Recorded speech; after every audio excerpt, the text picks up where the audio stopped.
I went visiting somebody in hospital. Cyambere ubwo nyine ameze nabi musanga aragaramye arahumeka nabi muri ya moment hagati when things are not running out up and down. Habya bindi navugaga hospital yose ihurura kubera ko haje perezida kureba umurwayi. Abaganga batangira araganira harimo n'abanasi batangira baraganira ndabaza ntiko byagenze gute uyu muntu yabaye iki, what happened? Tangira barambwira paza umuganga ariko se ibyo ni ibintu bigomba gutwara umuntu hanze, ubwo barega byangezeho barashaka barahuruza ni emergency gutwara umuntu hanze. Two things happened that were interesting. iyo habaye ibiganiro kibanza nta namwe wacu tibuka ntawe Murabibona murabizi mugaceceka. Uruhare rw'itangazamakuru mu iterambere ry'igihugu ntabwo akenshi teko rivuga ngo Kapiteni Ibrahim Traore ukuriye agatsiko ka gisirikare. Ndagira ngo mbanze nshimire abatunganyije uyu munsi bakadutumira,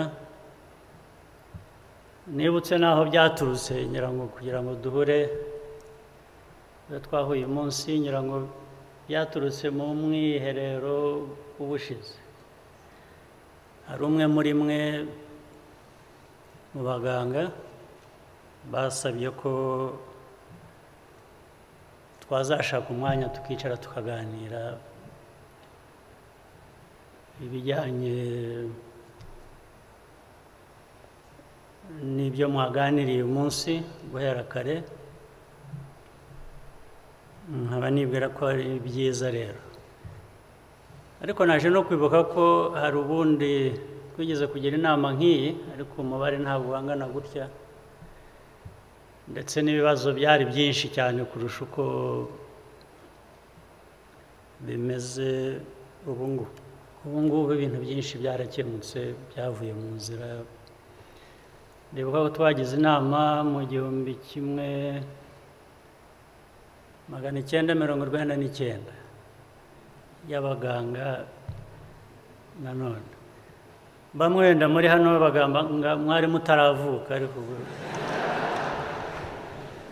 harimo n'abasaza bari hano bariho icyo gihe. Ngira ngo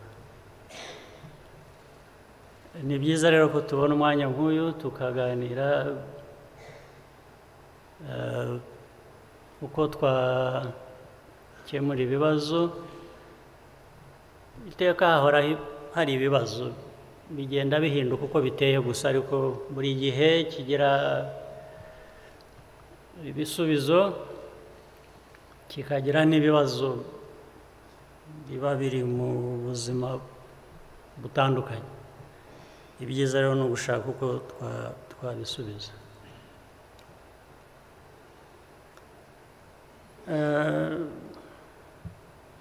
Nanone reka ngera ahandi mpera muri icyo kiganiro.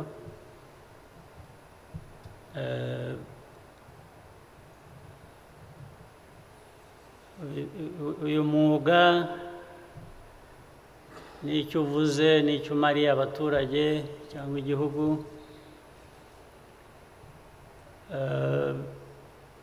kugira ngo bigende neza cyangwa se binanirwa kugenda neza, hari aho biba bikomoka mu buzima cyangwa muri politiki. Reka nze kubiha ideological background.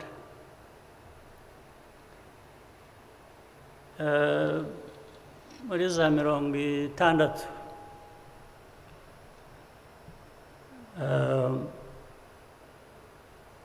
hariho ideologies n'ubu ziracyahari, ariko icyo gihe zari zifite umurego cyane.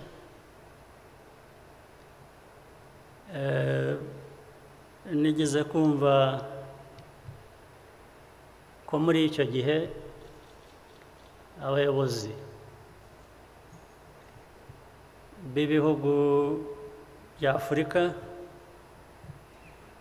hari abayobozi beza baharaniye ibintu byinshi byiza. Story nshaka kubabwira,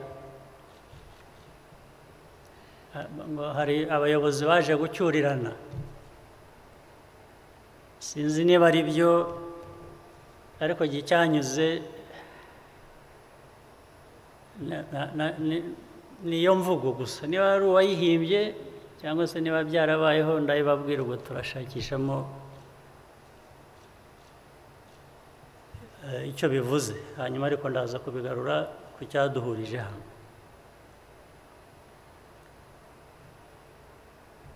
Icyo gihe urabizi hariho ibintu bya socialism,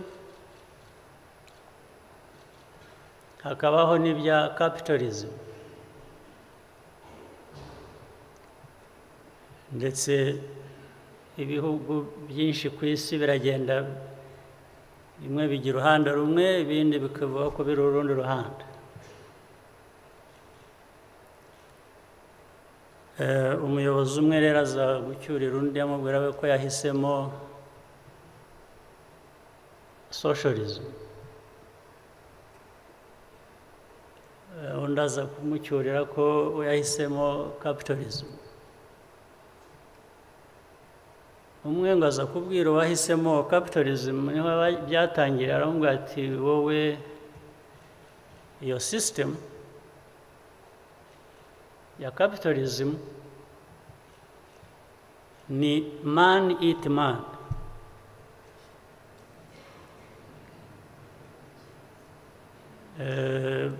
Babitindaho, undi aramubwira ati ariko iyawe yo ni man eat nothing. So ariko byombi I don't think they are sustainable. If you have a situation where man eats man, there will be no man left. But if you have man eat nothing, still no man will be left, because you can't live by eating nothing. Now, uyu mwuga icyo nahereye kuri ibyo ngibyo, nk'iyindi myuga ariko nayo tuzi,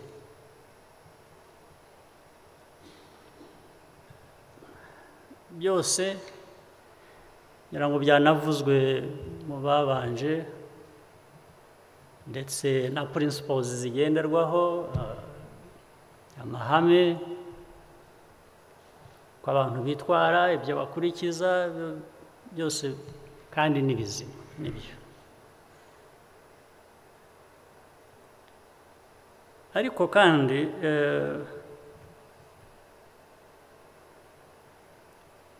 kugira izo principles ukaba uzumva, ndetse ukavuga ko bisobanutse, bifite urutonde rusobanutse, byanditse, aribyo tugenderaho, icyo ni kimwe kandi cyangombwa. Icya kabiri ni ukubikurikiza. Ni ibintu bibiri bitandukanye. Ntabwo bivuze kubera ko ufite amategeko cyangwa ufite amahame cyangwa ufite ibintu bisobanutse, ntabwo bivuze ko ikibazo cyakemutse. Ikibazo kiracyahari, kuko ikibazo kiragaruka mu mikorere, ukuntu ugendera kuri ya mahame, ukuntu yakoresha, ukuntu ugendera kuri ayo mategeko, ndetse niyo waba warayishyiriyeho uvuga ati aya mategeko niyo agiye kungenga, niyo azatugenga, hari akazi ko kuyakurikiza. Ibibazo rero byinshi duhura nabyo birimo ko umuntu akubwira ko hari amahame, hari amabwiriza, hari uburyo.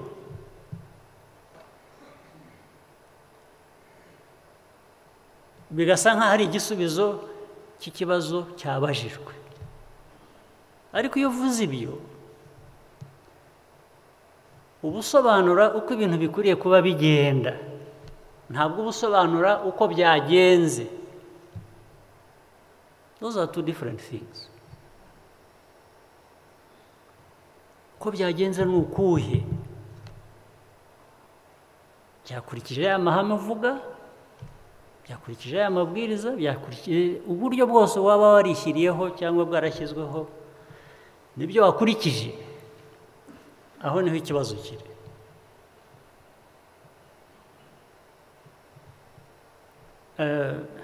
Mu by'ukuri hari ibyo umuyobozi w'urugaga nyirango niko babyita yavuze abashimira, bishobora kuba ari nabyo, ariko kubera ibyo ndiho mbabwira nza kuvuga, nabwiye minisita wa health undi amaze kuvuga ko twakwishimira ko hari umuntu umwe gusa wahagaritswe cyangwa wagize mwakuye ku rutonde rwabo. Ndambwira ariko nibyo baragombaga kuba ari 20, akaba haravuyeho umwe gusa. Impamvu navuze ibyo nta nubwo ari ukudawutinga ko ibyo yavuze ari byo cyangwa se byanubahirwe, ariko icyo navugaga cyatumye mubwira nashaka gutandukanya ibyo bintu uko ari bibiri. Muri the actual practice, mu mikorere niho usanga ikibazo, cyangwa se mu mikoreshereze ya za principles, ya mahame n'amategeko, ku buryo iyo bitakozwe neza ibibazo byagombaga gukemurwa ari 20 ukemura kimwe gusa. Ntabwo bivuze ko utasuzumye uko ibyo bintu byakoze, ntabwo wakwemeza ko ari umuntu umwe gusa wagombaga guhanwa.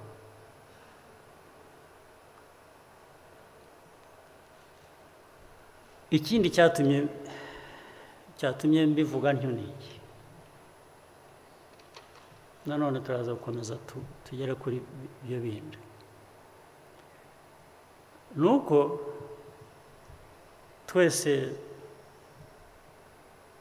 turi mu gihugu kimwe, turi abenshi hano, muri mu mwuga umwe, ariko mufite n'aho muhurira n'abandi bo mu yindi myuga. Uwo mwahagaritse simuzi, ariko nasanze atari uwo gihe nahuye nawe wari ukwiye kuba yahagarikwa. Ubwo agiyemo bari kuba 2. Ubu ndavuga yewe personal experience, ntabwo ndi buvuge ubu ibyakoze bindi simbizi, ariko jye hari undi noneho nzi live.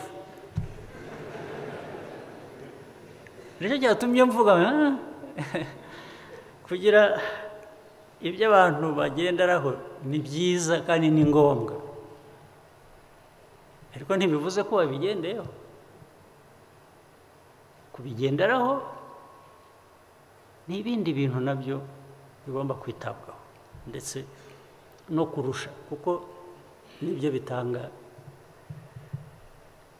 Ariko ubwo ntabwo nirwa ahangaha, ntabwo ndibwirirwa mbabwira uwo ari we cyangwa ikindi, ndaba mbyihoreye, ngenda bikoresha kugira ngo dukomeze ikiganiro cyacu neza.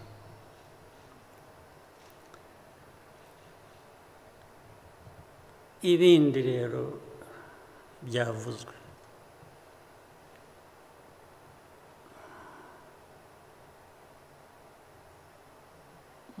ari byo nahereyeho bya ideology, ari n'ibyo bindi nayo maze kuvuga mu kanya. Mu bantu, uburyo bw'abantu bagenderaho, bakoreraho, hari impande ebyiri, ndetse no mu mwuga nk'uyu nguyu. ndetse nabwo byavuzwe umuganga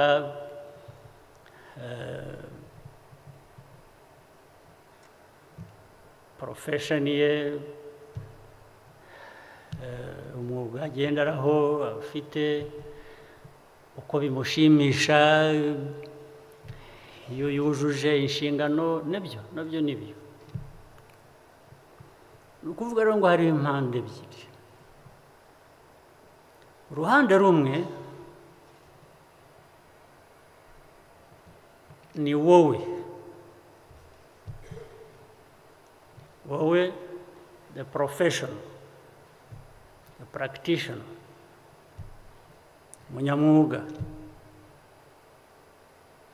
wakoze investment muri wowe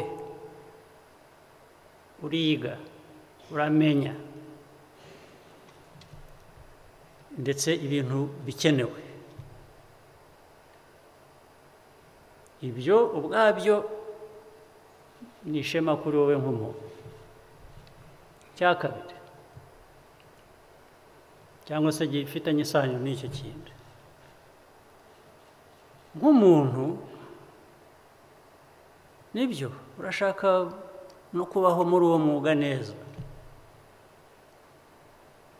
ushaka ufite pride mu mwuga wawe mu bumenyi bwawe mu investment wakoze ndetse bigomba no kukugira n'akamaro nk'umuntu wowe personally bikongera kuri ya satisfaction cyangwa kwa kwiyumvamo ko ibyo wishakagamo ufite aho bigejeje cyo ni kimwe icya kabiri now is how you interface with the society ntabwo uri umuntu gusa professional urahumirije urakora urahembwe uratashye ugeze ku bikaguha ishema ryo kumva ko ibyo wakoze byajyanye na investment wikozemo hariya interface na society noneho rero aho uhurira n'abantu the patients not only the patients n'abavandimwe babo na families zabo bose bari implicated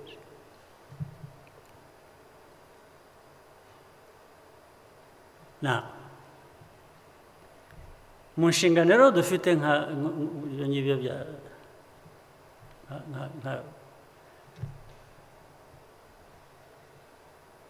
profession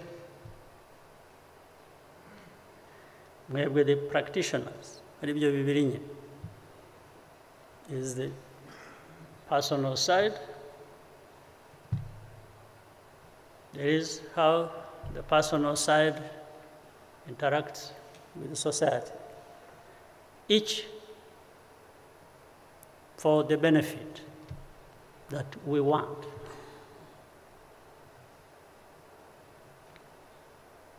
Hanyuma no mu byaganiriwe byizweho kare numvise mu byo batubwiye izo mpande zirimo zombi ariko ko nakomeje kubyumva nabyo zirimo zombi ariko ku buryo budafite balance ihagije. So the task we have is to create that balance. Kuko nabwo ishyize imbere gusa kuvuga ngo nimunkemurire ibi bibazo kimwe bibiri bitatu nimubikemura ubwo nzakora neza nzageza ku bantu ibyo bantezeho bitari ibyo ubwo birumvikana ko nshobora kwikorera ibindi cyangwa kugira ngo personally mbe bigomba kuba ni balance. Your satisfaction muri profession yawe ku buryo ibikoresho uburyo bushoboka buhabwa kugira ngo butangwa kugira ngo ugere ku byo ku ntego. Then ikindi bariya abantu ariko bo ndetse ibyo bikoresho ayo mikoro ibyo byangombwa biturukamo kuko nibo biturukamo. Are you really giving back? Are you giving them what they expect from you? And this is a question only you can answer better than anybody else. It has to start with you. It's not enough for somebody else to come and tell you, no, you're not doing enough, you're not doing good, you know, something wrong with you. Ntabwo ubundi biba byiza. Ariko bihereye kuri wowe ukibaza atari ko kandi ntabwo muyobewe igihugu cyanyu cyangwa abantu mukomokamo muva mu babyeyi banyu abavandimwe inshuti n'abandi mutazi igihugu abanyarwanda. Ntabwo you're not ignorant. Ntabwo you can't even expect too much or beyond what the country can really provide. Uri umuganga uvura, yes, in fact uzi neza wenda kurusha n'abandi by even that background, by that education, gushyira ibintu mu gaciro ukamenya nyine ko hari bitabonetse kubera ko bitari impamvu babikwimye cyangwa bagabanije agaciro k'umwuga cyangwa ikintu kubera ko niko biteye. Ntabwo ikintu cyose umuntu yifuza muri buri profession akibona nk'uko acyifuza. Icyo nacyo that must be factored in mu byo dukora.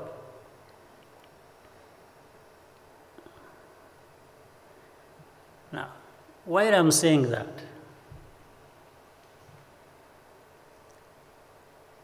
ariko reka turebe noneho hari urutonde rw'ibintu byavuzwe bitariho, laboratories, imishahara, amamodoka, byose bifite aho bishingiye, bifite ishingiro, washakisha ukaribona niyo waba utaribona. Ariko it is not the only problem. It's just one of the many problems that must be addressed.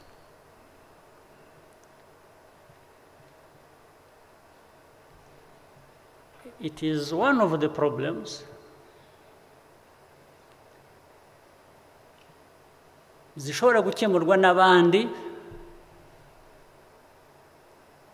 batari abaganga, ndetse icyo gihe ushobora kuvuga leta cyangwa ukavuga abaturage leta ishingiraho nayo mikoro n'ibindi.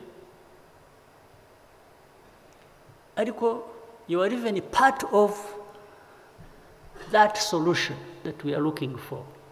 It's not just coming from somewhere else.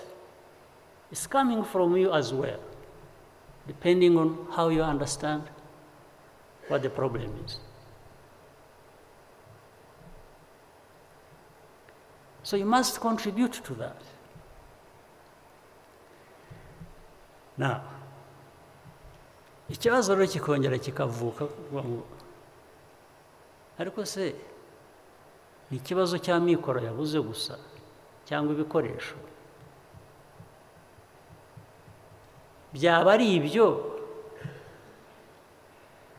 naho in fact wari ukwiye kuba uvana amikoro wowe nk'umuntu uri muri uyu mwuga ntuyahavane. Icyo nshaka kuvuga ni iki? Some simple things ibintu bimwe bito bisobanura icyo nshaka kuvuga.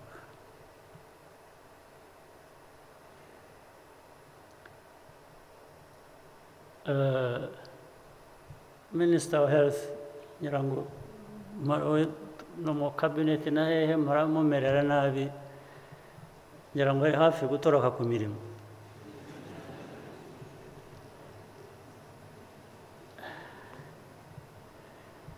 Ariko ikibazo cya mbere kiri hehe? Ni ibibazo byinshi. Ikibazo cya mbere iyo abantu bashaka gukemura ibibazo ubanze wivanemo ko ikibazo giterwa n'undi wowe nta ruhare ubifitemo. Ubanze unisuzume urebe wowe ubwawe niba udatera ikibazo.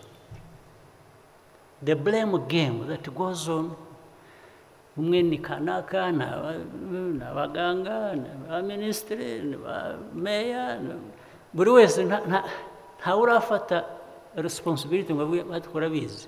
I have contributed to this problem. Let me contribute to addressing this problem. Ubwo nabaza minisita agashaka kunyereka ko ikibazo atari we ahubwo ari ikibazo cya minisitiri wahozeho. Uwahozeho nawe n'uwahozeho mbere ye. Bamara kurangira yo guhera aho twahereye uriho ndetse akabureminga uzaza ubutaha. The future minister is also blamed for the problems. It's a very serious matter.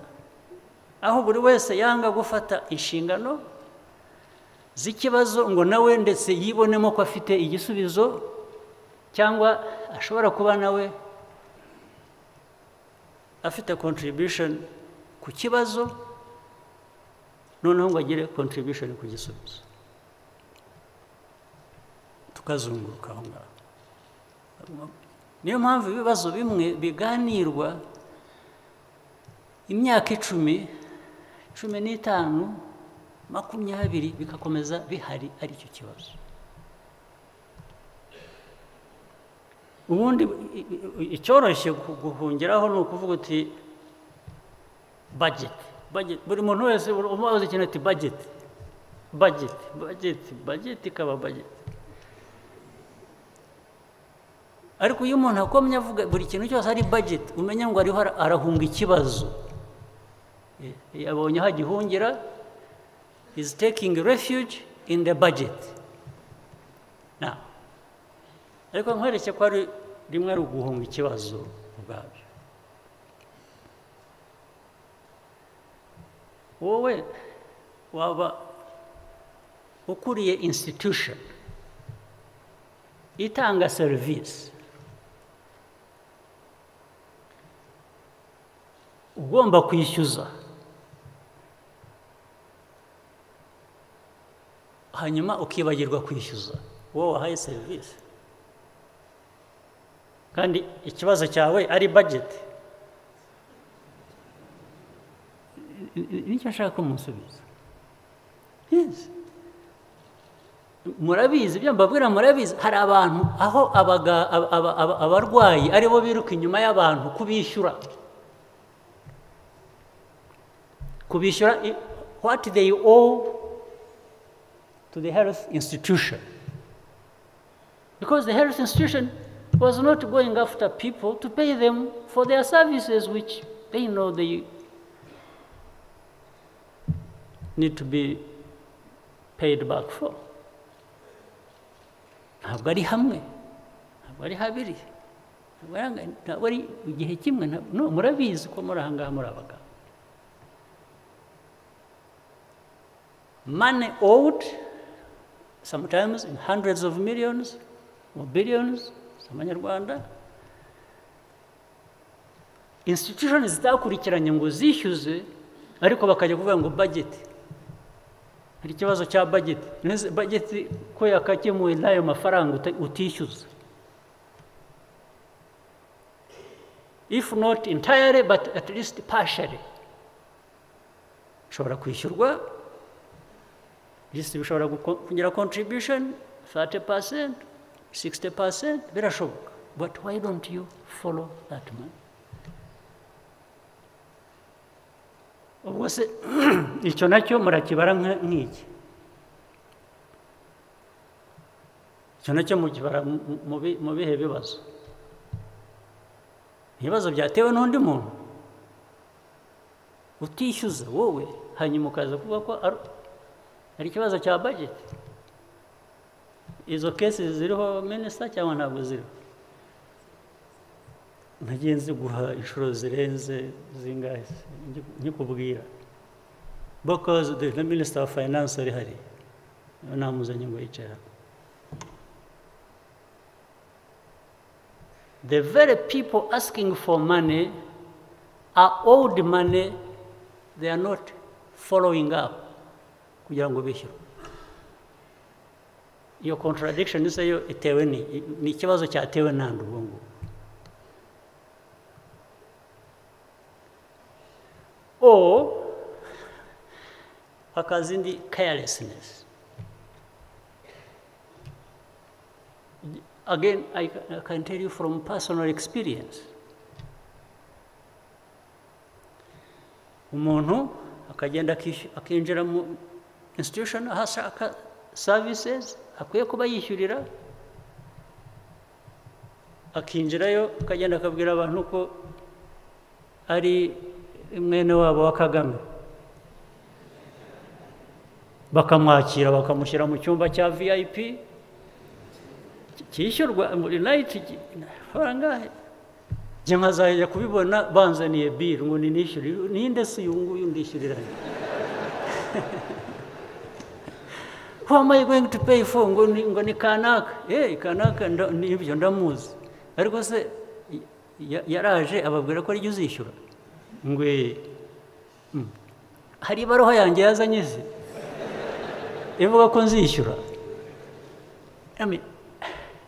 Wowe waba ushaka amafaranga and then you entertain umuhisi n'umugenzi ukubwira ngo mvuye kwa Kagame yambwiye ngo nicare hano mu mvure, ukamwemerera gusa so izire gutyo. Ubwo se ikibazo gifitwe nande?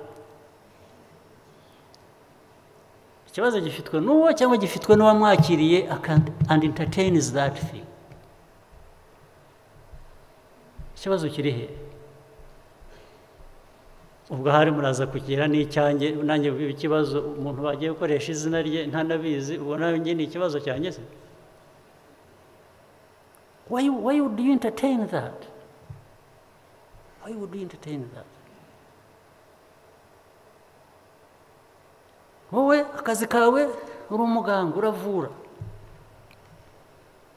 Icya kabiri, niba ukuriye department runaka cyangwa niba hari ibindi nyine birebana n'ubwo buryo bw'imikorere, kuko uzi ngo ejo uzakenera amafaranga nk'uko bivuga ngo budget. Yes, budget ukeneye ifite aho ituruka.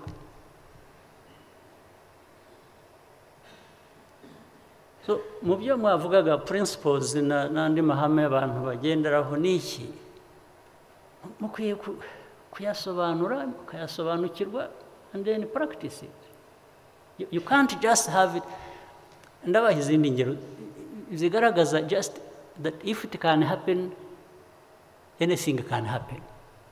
Bitari muri bya bindi mwavuze bya mamodoka yabuze bya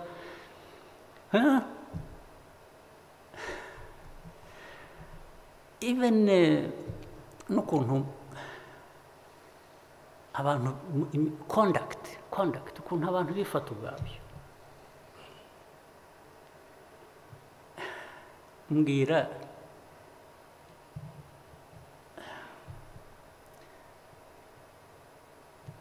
hatungutse minister, prime minister, president, governor yinjiye mu hospital,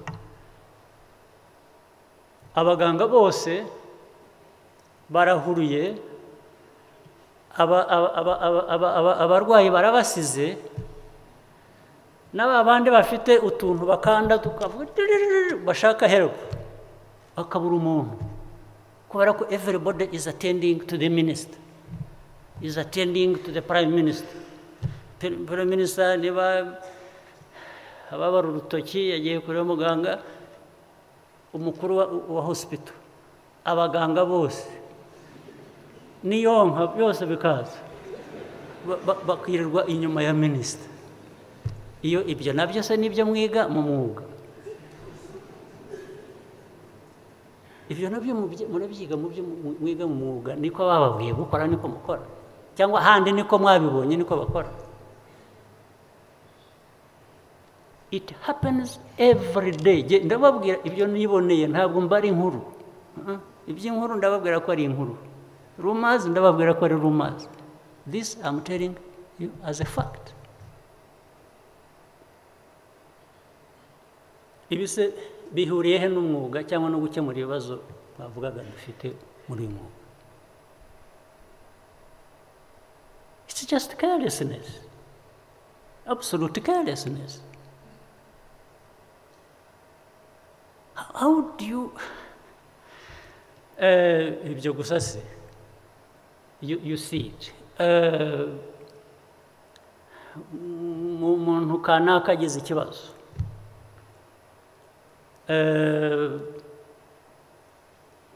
wenda yagize ka accident cyangwa yagize whatever, hagiye mu hospital runaka, Pfizer hospital, HU, arahageze, baramonye no wakanaka, mwana wakanaka no mu emergency, ugasangamo abantu bangana nk'uko mungana. How does a professional like you, how do you entertain it? How do you entertain that somebody will come kubera perceived importance? Mufite abantu mushyiraho some importance, baba abo muri leta, baba abo hanze ya leta, bandi hari abandi either who are known in the society for different reasons. Umuntu arahageze, the whole institution crumbles to go and pay attention to that person, including no muri ICU, bimwe mwita intensive care unit. People follow, bakagenda bakageramo, umuganga araho, hari abantu 12 barimo arabasobanurira. I mean, why do you do that? In your discretion, Umurwayi tweetinga with anybody else you want to entertain, ufite cyajyanye nabyo. I guess biri mu powers zanyu, but a mob, why do you accept a mob intensive care unit? Why would you do that? Ibisa nabyo bihuriye he na budget, bihuriye he no kutagira imodoka, bihuriye he no kutagira. It's just bad practice, it's bad habit. You are not fulfilling the other principles you are talking about of the profession. Absolutely not. Absolutely not. Ndabibabwira kandi mwavuze ko abaganga munagira na honesty, mugira na so ubwo I'm sure I'm in a good place. Nimbibabwira mu bitware nyine nka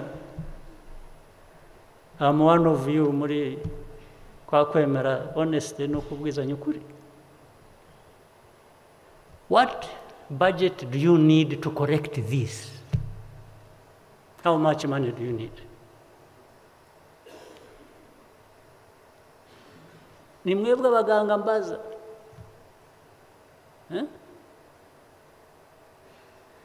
Ibyo kohereza abantu hanze mwahoze muvuga, which I really, well, ndabyihoreye kuko binangeraho, hari abo baza kumbaza clearance ngo bareke abantu bagende, nkavuga ariko se niba abaganga babivuze gendanga nkande nkasinya nagende. Because the doctor has said so, so who am I to say no? But in a moment like this, I have to tell you the truth. Much as I have signed up to that because I respect your profession and your advice, I'm not satisfied that every day that advice is the right one. Again, because of what I have experienced, what I have seen. I'll give you an example. Again, what I have experienced. It's not a rumor. You go, I went visiting somebody in a hospital. The person, I think, had eaten something, and when you have eaten bad food, you know what happens. So the fellow was hanyuma njya kumusura icyambere ubwo nyine ameze nabi musanga aragaramye arahumeka nabi muri ya moment hagati when things are not running out up and down ari ku telefone mu gitanda aravugira kuri mobile. Okay, maybe yaratabazaga, but the same doctors were attending to him. Habya bindi navugaga hospital yose ihurura kubera ko haje perezida kureba umurwayi. Abaganga baratangira baraganira, harimo n'abanasi batangira baraganira, ndabaza ntiko byagenze gute, uyu muntu yabaye iki, what happened? Tangira barambwira paza umuganga, ariko se ibyo ni ibintu bigomba gutwara umuntu hanze? Ubwo barega byangezeho barashaka barahuruza ni emergency gutwara umuntu hanze. Two things happened that were interesting. Umwe muri abo who were attending to the patient aza kuvuga kandi azi ngo the patient aramwumva, you know, ngo hari abandi bantu ngo hari undi muntu avuga n'izina rye ngo yaje hano ngo arwaye nk'uku ngo hanyuma ngo abantu barabirangarana ngo bagera bitya ngo arapfa. Urabivuga umurwayi. So umurwayi we yahereye ko abona ko agiye gupfa, nibabirangarana arapfuye. Kwanza ubivugiye iki iruhande rw'umurwayi? Why don't you consult? No, ndabyumva ntabwo ariko se mbaza umuganga ntabwo wowe mbikora deliberately nyine umurwayi yumva nabaza ariko wimbwiza ukuri, uribwira ko ari iki? Ndabaza n'umurwayi ariko usanzwe ubirwara cyangwa ni gatoya, nawe atangira kuvuga ko akeka ko ari ibintu yariye, ahantu yagiye yariye food poisoning. Noneho mbaza umuganga nabwo tell me wowe umuganga mu bumenyi bwawe, tell me what do you think, you have assessed this, how bad is it, or what really could it be? Bigomba kujustifyinga ubwo impamvu nabaye involved bashaka kumutwara South Africa basaba na passport kubera ko abantu batakibona visa, dushake uko tumuha official, ubwo niko byangezeho tanga official passport kuyauthorize. Namaza tell me wowe nk'umuganga rwose mbwiza ukuri. Arambwira anyongorera ati buhoro nyine wengera ngo umurwayi atumva ati ni food poisoning. Ati niho vuga ati n'ubundi nari nabibabwiye, ariko wabibabwiye wowe umuganga, you are the one in charge of this patient, you have allowed it to go out of hand, get out of hand ku buryo abantu bahuruza ibintu bigacika. Ubu tugiye guhayaringa indege cyangwa tugura amatiketi twohereza uyu muntu hanze, uzi ngo it is food poisoning, ntushobora kumukaminga down n'uyu muntu wicara iruhande bakavuga ngo hari undi waje ameza atya baramurangarana arapfa. So, ibi honest nimumbwire ibi nabyo birashaka budget se ahubwo ko ugiye kuyimara utwara abantu hanze batakwiye kuba bajya hanze. Why are you sending people outside for things you know don't deserve to go out anywhere? To go out nibwira ko ari ukuvuga ngo wohereje umuntu ahantu hari ubushobozi burenze ubwo mufite. Niyo interpretation ubundi nayo kwigwanya. Ariko kohereza abantu hanze has become something to appease the patient or to appease somebody, a relative of the patient. Really, how do you entertain this? And how do you explain it?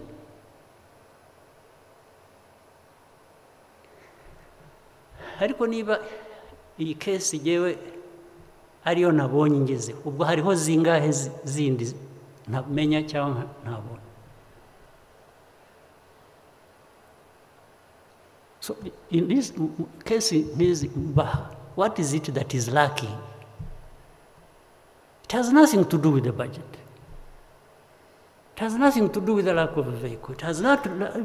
It actually doesn't even have anything to do with lack of knowledge or skill.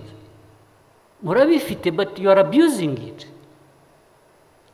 You are abusing it by saying somebody with food poisoning needs to be treated with emergency flown out of the country. You are abusing your own knowledge. You are abusing your own profession. Absolutely.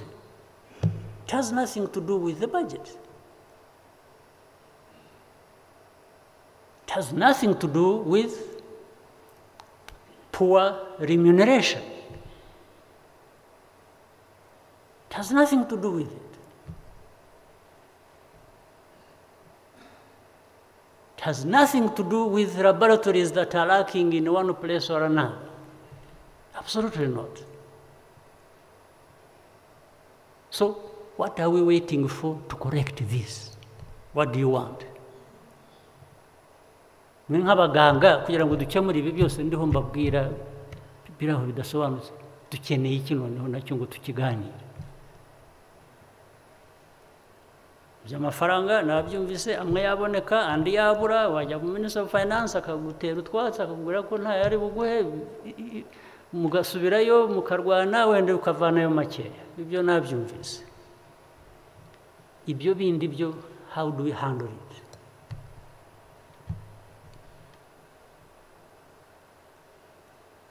How do we handle it? Uraje winjiye mu hospital, somebody is looking for a service. Hasanze first gives you a look. Arakureba nk'ukugura ntuzagaruke hano. Or is like telling you stop being sick.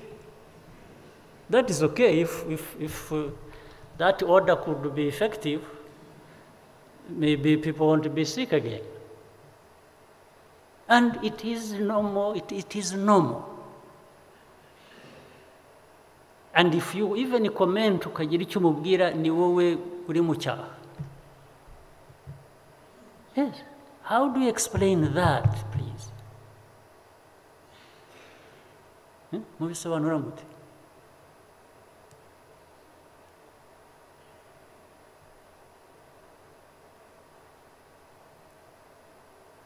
Kandi ugasanga biri rampant the way either umwaranyuza aha washaka undaramisha asubizayo adashaka tini bwira nabi abarwayi niba hari ikibazo explain the problem and maybe it will be understood, but you can't be the problem. Why should you choose to be the problem?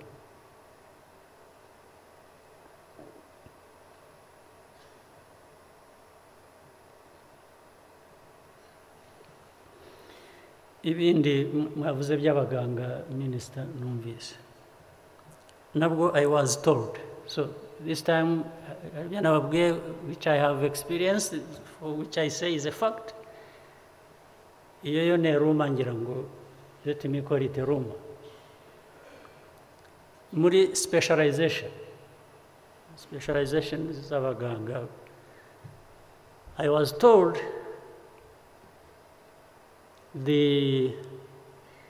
kandi by the way government pays for that so Minister of Education now will implicated between the Minister of Health and Minister of Education mwarimo kuyokuwa muduha igisubizo because we are spending on that. First of all, it is as if people who there is no clear criteria ziriho z'ukuntu abantu baba selected. Icya kabiri, are they going to specialize mu byo a combination of things bashaka namwe mushaka because of the demand out there for the country, or just somebody goes and says going to specialize. If you are specializing mu bikabibye ntibigire indi input iri informed ivuga ngo aha hantu niho dukeneye abantu, that's why we should be spending money. It is very expensive kuzana abantu in mass kuza. Yes, of course. First of all, uzanye bande ubazaniye iki? Then that's when you can talk about how expensive it is, or how, because good things are also expensive. So it depends on whether you have actually brought these people for something you have already planned about. Yes. What do you want to get out of this expensive thing you have brought? This is the first question. The second, how do you tell me you want to save that money, but keep losing it by sending people outside kuja kwivuza? I mean, you need to think about it. Ariko je nagize ngo uzanye abaganga muri yo project bimeze with the planning, which you haven't explained to me why people don't plan. Kuko kujya kuzana abantu bavana hanze must be a result of a planning, must be saying, I have done this because there is this thing I want to fit in. Whatever else is related to it, nayo kayishyiraho.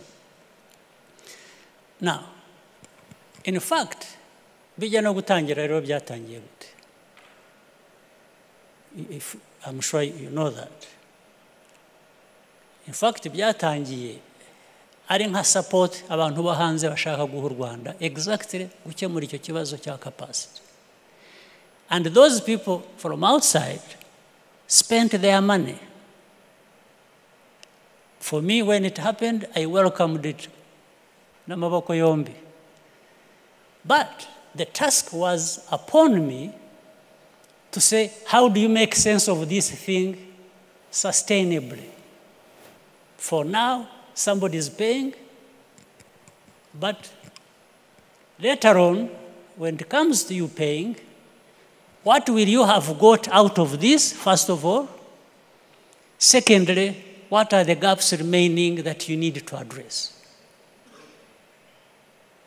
This is not going to be done or achieved by somebody else thinking for you, or by just saying, oh, there is the local capacity here. Yes, local capacity nayo utaplaningiye nayo ifite ibibazo nyine. Because you will even miss na local capacity ufite ntuzanayimenya cyangwa you will not use it properly because you have not thought about it or you have not planned around it. Ariko je nibwira ko an opportunity that may even have problems, but it is up to you to optimize. Kuri opportunity yabonetse, to get more out of it, and to use it to solve the problems that are still there. Nobody else is going to do it for you. Absolutely not. We can't change everything else about us and then still remain moving. Bitaro, you can't understand. It's like kandi usanze umuntu umunasi doctor. It's like the doctor in the hospital, the nurse in the hospital, the whole world revolves around them. Yes, they take their time, they can afford to do nothing, or something bad, and you've got to, I've got to change this very urgently. And the best way to change it, I would advise, talk to yourselves. Have a conversation with yourself, each individually, first. Say, what is it that actually is justified, that is wrong about me, or the mistake I'm making, so that I can correct it. If you are talking to yourself, you will not be defensive. You will accept it for what it is if you have discovered it, and I know you will do better. But if you wait for somebody else to tell you, oh, you doctor, then that is another way of not getting anywhere. As human beings that I have known, that I have met, that I am, iyo undi muntu akubwiye inenge yawe, the immediate reaction ni intambara. It's like the other one is the problem, the one who has told you, even if it is the truth. So the best way to avoid it, talk to yourselves. Just accept certain realities as we see them, as we know them, but try to say, there is something we can change. And starting with myself, with me, I need to re-examine myself and see what I can change. And make an effort to do that. Hanyuma uzahura n'abandi nabo bakubwira ibindi, and all right? But we can't afford to have our health system either decline or not move forward as fast as possible. iyo habaye ibiganiro ikibanza nta namwe wacu kwibuka ntabwo murabibona, murabizi, mugaceceka. uruhare rw'itangazamakuru mu iterambere ry'igihugu ntabwo akenshi iteko rivuga ngo Kapiteni Ibrahim Traore ukuriye agatsiko ka gisirikare